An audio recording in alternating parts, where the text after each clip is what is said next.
सोनभद्र में ट्रक से 94 मजदूर मिले हैं। बड़ी खबर सोनभद्र से इस वक्त आ रही है। पुलिस ने ट्रक को चेकिंग के दौरान पकड़ा। 94 मजदूर ट्रक के अंदर से मिले। बताया आपको कि हरियाणा से ट्रक में छुप करके अपने घर जाने की कोशिश में ये मजदूर थे। पुलिस ने सभी मजदूरों को क्वारंटीन कर दिया है। पुलिस ने ट्रक ड्राइवर के खिलाफ केस भी दर्ज किया है। ये उसी ट्रक की तस्वीर इस वक्त हम आपको दिखा रहे हैं। तमाम मजदूर जो इसके अंदर थे अपने घरों को जाने की कोशिश में थे, उन सभी को क्वारंटीन कर दिया गया है और ट्रक ड्राइवर के खिलाफ केस दर्ज कर लिया गया है। बड़ी खबर इस वक्त की सोनभद्र से मिल रही है।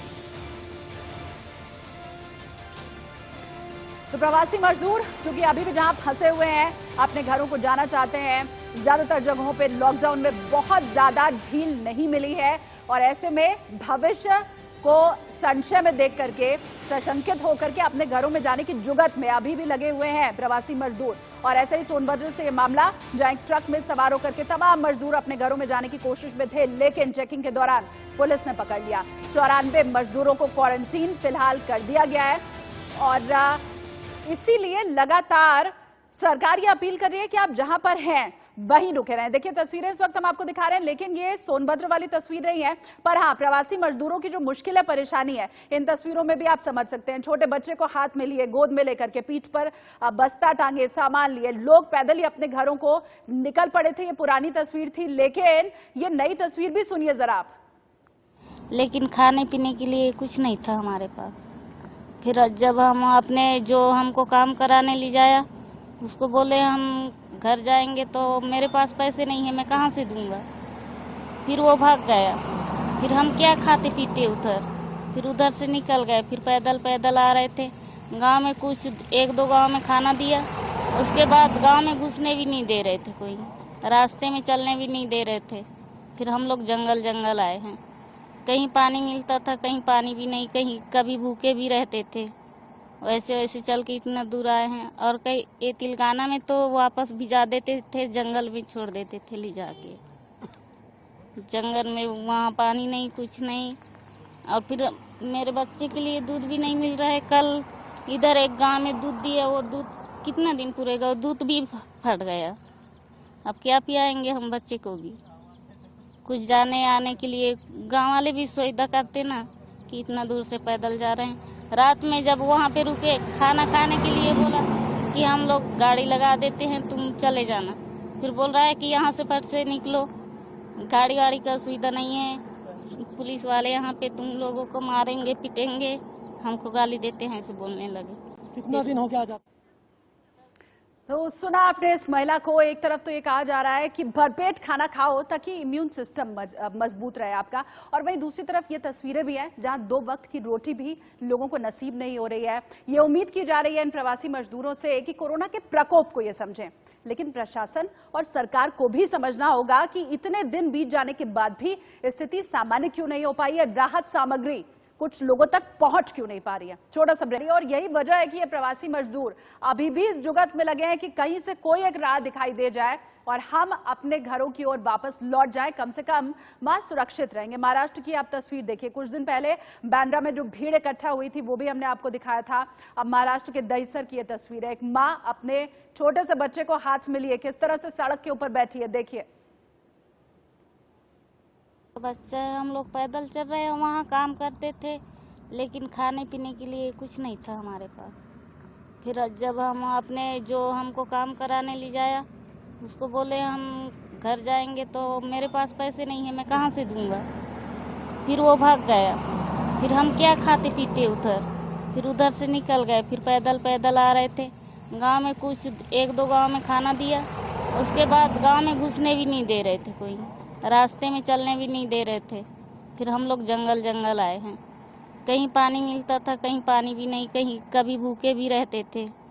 वैसे वैसे चल के इतना दूर आए हैं। और कई ये तिलगाना में तो वापस भिजा देते थे, जंगल में छोड़ देते थे ले जाके। जंगल में वहाँ पानी नहीं, कुछ नहीं। और फिर मेरे बच्चे के लिए दूध भी नहीं मिल रहा है। कल इधर एक गांव में दूध दिया, वो दूध कितना दिन पूरेगा, दूध भी फट गया। अब क्या पियाएंगे हम बच्चे को भी। कुछ जाने आने के लिए गांव वाले भी सुविधा करते ना कि इतना दूर से पैदल जा रहे हैं। रात में जब वहाँ पे रुके, खाना खाने के लिए बोला कि हम लोग गाड़ी लगा देते हैं, तुम चले जाना। फिर बोल रहा है कि यहाँ से फट से निकलो, गाड़ी का सुविधा नहीं है, पुलिस वाले यहाँ पे तुम लोगों को मारेंगे पीटेंगे, हमको गाली देते हैं, ऐसे बोलने लगे। कितना दिन हो गया आज आप चल रहे हो? 10 दिन हो गया। और कितना चलना है? अभी 5-6 दिन और लग जाएगा। आपका नाम बताइए। आशा। कहाँ की रहने वाली आप? जिला बालाघाट है और हम लोग मुलाजखंड रहते हैं। जो आपको वहाँ से निकलना पड़ा? वहाँ से निकलना पड़ा इसलिए कि घर पे कोई समस्या हो गई है, तो इसलिए घर यहाँ से फ़ोन जाता कई बार, वहाँ भी दिक्कत जाती है, खाने पीने की दिक्कत जाती है, इसलिए निकलना पड़ा। अभी यहाँ से नागपुर जाना है, नागपुर से झांसी, झांसी से कानपुर। कानपुर जाएंगे? हाँ। कितना दिन हो गया आप निकले हैं हैदराबाद से? आज हो गया 5 दिन हो गया निकले। अभी और जाना है, अभी कन्नौज जिला तक जाना है इधर से। खाने पीने की दिक्कत हो रही है, क्या करूं? आपका नाम बताइए। कल्पना। और कहाँ के रहने वाले आप? कन्नौज के। इन मजदूरों की दुख, पीड़ा, तकलीफ, टीस लगातार आप तक हम पहुंचा रहे हैं और सरकार से भी यही अपील कर रहे हैं कि इन मजदूरों की समस्याओं को सुना जाए, क्योंकि देखिए वो तबका है जिसे नजरअंदाज करके विकास के पथ पर आगे नहीं बढ़ा जा सकता है। कोरोना का संकट काल है और ऐसे में जब पूरा देश अपने घरों में कैद है, उस वक्त भी इन लोगों के सिर पर छत नहीं है। कई दिनों से लगातार इसी तरह पैदल ये चलते चले जा रहे हैं प्रवासी मजदूर। सुना आपने, अब एक महिला कह रही थी कि 5 दिन हो गया चलते हुए, कानपुर तक जाना है। आप समझिए महाराष्ट्र से कानपुर की दूरी क्या पैदल नापी जा सकती है क्या? यही बड़ा सवाल है। और ये वो वर्ग है जो ऊंची ऊंची बिल्डिंगों में जहां बड़े लोग रहते हैं उनको तैयार करता है। इसीलिए इस वर्ग की सुना जाना, इस दर्द को सुना जाना और इसे दूर करना बेहद जरूरी हो जाता है। लगातार लॉकडाउन 1 का भी जब समय था, उस वक्त भी ये तस्वीरें आ रही थी। कुछ जगह पर जरूर कुछ प्रवासी मजदूर ये ढांढस बंधा करके खुद को बैठ गए थे कि ये वक्त भी बीत जाएगा, लेकिन जब लॉकडाउन 2 का ऐलान किया गया उसके बाद सब्र का बांध टूट गया। उसके बाद अपने घरों को ये लोग वापस निकलना शुरू हो गए, क्योंकि जो बड़े शहरों में रुके हुए हैं, जैसे आप महाराष्ट्र को देख लीजिए, मुंबई को देख लीजिए, हॉटस्पॉट ये इलाका, और यही संभावना जताई जा रही है कि हो सकता है 3 तारीख के बाद भी राहत इन इलाकों को तो कम से कम ना मिले। अभी की मौजूदा स्थिति देख करके यही लगता है और इसीलिए जब कोई सहारा नहीं है, ये देखिए कितनी बड़ी संख्या में ये मजदूर वर्ग अपने घरों को यूं ही निकल पड़ा है। दर्दनाक ये तस्वीरें, और ऐसा इसलिए भी हम कह रहे हैं क्योंकि लॉकडाउन अभी कल परसों में ऐलान नहीं किया गया है इसका। लॉकडाउन 1 की अगर हम बात करें वो पूरा 21 दिन बीत चुका है, लॉकडाउन 2 का 1 हफ्ता गुजर गया है और इतने लंबे वक्त में इन लोगों तक राहत जरूर पहुंच जानी चाहिए थी। अभी भी कुछ ऐसे लोग हैं जो कह रहे हैं कि उनको 2 वक्त की रोटी नहीं मिल पाती है। घर में रहने वाले 8 या 10 लोग हैं, लेकिन खाना मुहैया उन्हें 1 वक्त का होता है। 10 रोटियां मिलती हैं, उसमें पूरे घर का गुजारा चलाना पड़ता है। ये स्थिति अगर ना होती तो शायद ये तस्वीर भी ना होती।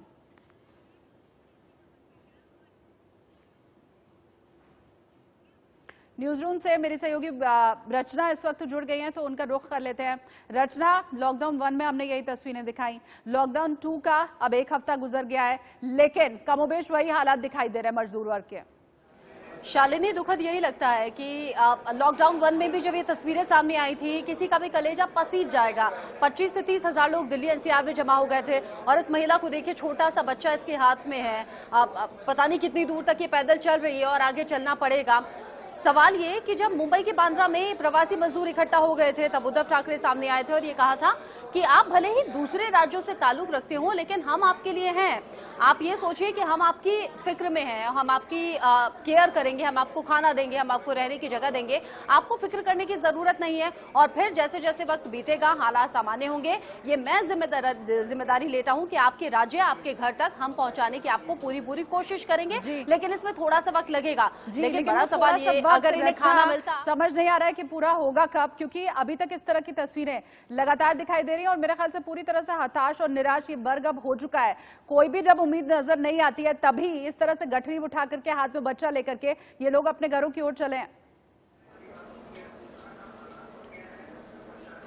कोई विकल्प इनके पास है नहीं शालिनी। देखिए, अगर सरकार ये आश्वासन दे रही है कि हम हैं, आपको खाना देंगे, आपको रहने की जगह देंगे, उसके बावजूद भी अगर इन लोगों में विश्वास नहीं जागता है तो कमी है। कमी सिस्टम में है, कमी शासन से लेकर प्रशासन तक और प्रशासन से जो जनता तक मैसेज कन्वे होना चाहिए उसमें कमी है। कुछ लूप होल्स हैं, उन पर उद्धव ठाकरे को सोचना होगा, विचारना होगा। और जो लोग इस डर में हैं, इस असमंजस में है कि उन्हें खाना मिलेगा या नहीं, उन्हें आश्वासन दीजिए। तो ये महिला भी कह रही है कि 2 टाइम खाना दिया, उसके बाद खाना नहीं मिला और आगे कुछ ठोस कदम उठाए जाएंगे, उठाने पड़ेंगे बल्कि। बहुत शुक्रिया इस तमाम जानकारी के लिए। और चलिए एक बार फिर से आपको सुना देते हैं कि क्या कह रहे हैं ये मजदूर वर्ग।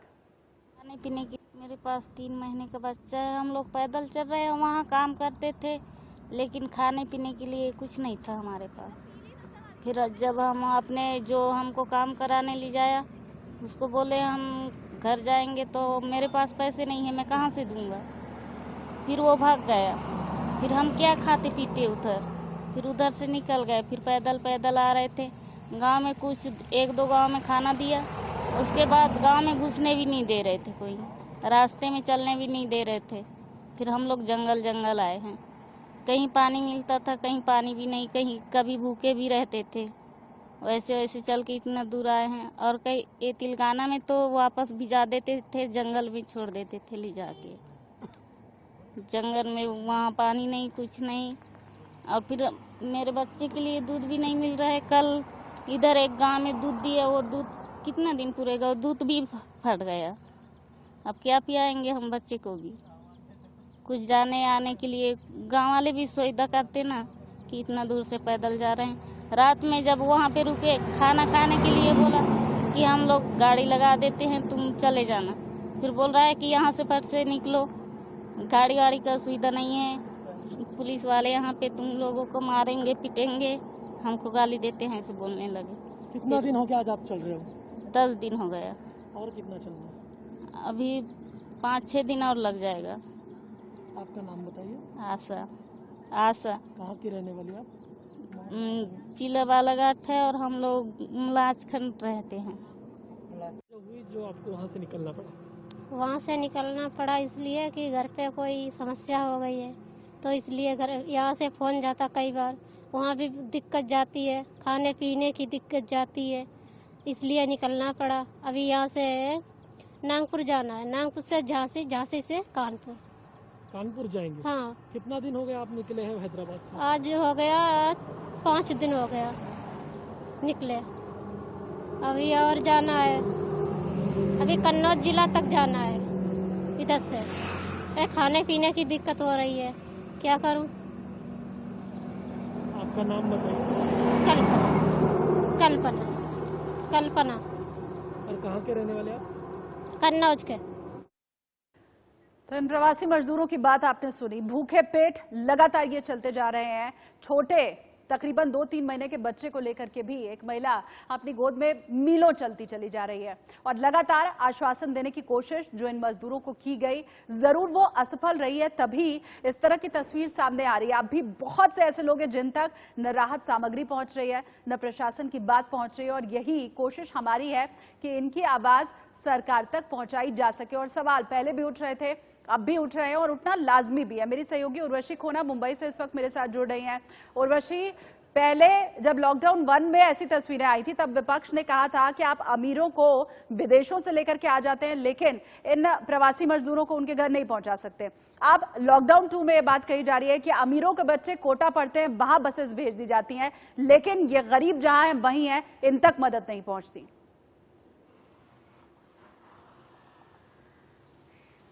जी हाँ, हम देखते हैं कि जिस तरह से कोरोना वायरस का एक अलग ही खौफ मुंबई और महाराष्ट्र में मंडरा रहा है, अब ये मजदूरों को लेकर एक अलग अलग बहुत ही चिंताजनक ऐसी कहानियां सुनने में मिलती हैं।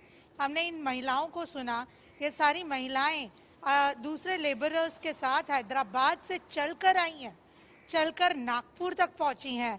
जगह जगह से चल के, कहीं पे पुलिस लोगों ने इन्हें डांटा होगा, कहीं पे पुलिस वालों ने इन्हें डांटा होगा।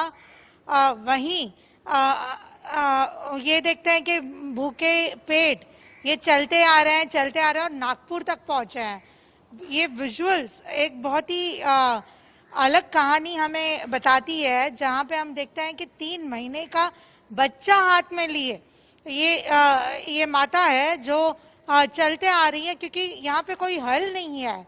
ये इनके पास ना खाने के लिए जो है कुछ खाना है, ना पीने के लिए पानी है, ना रहने के लिए जगह है, ना पैसे हैं, और इसलिए ये मीलों चलते चलते जा रहे हैं अपने घर की तरफ। जी। और एक जगह जहाँ पे लीडर्स जी बिल्कुल, बहुत शुक्रिया उर्वशी इस तमाम जानकारी के लिए। अब 2 तस्वीरें इस वक्त आपके सामने है और अब देखिए बांद्रा की ये तस्वीर है। कुछ दिन पहले की ये तस्वीर हम आपको दिखा रहे हैं। एक छोटी सी अफवाह उड़ी थी कि बसेस चलाई जा रही हैं और पहुंचिए आप इस जगह पर और यहां से आपको बसेस मिलेंगी, अपने घर को आप जा सकेंगे। ये तब की तस्वीर है, अब भी थमा नहीं है सिलसिला। अभी भी लगातार सड़कों के ऊपर मुंबई में इसी तरह दूसरे राज्यों से प्रवासी मजदूर पहुंच रहे हैं और इनकी कोशिश ये है कि बस किसी तरह अपने घरों तक पहुंच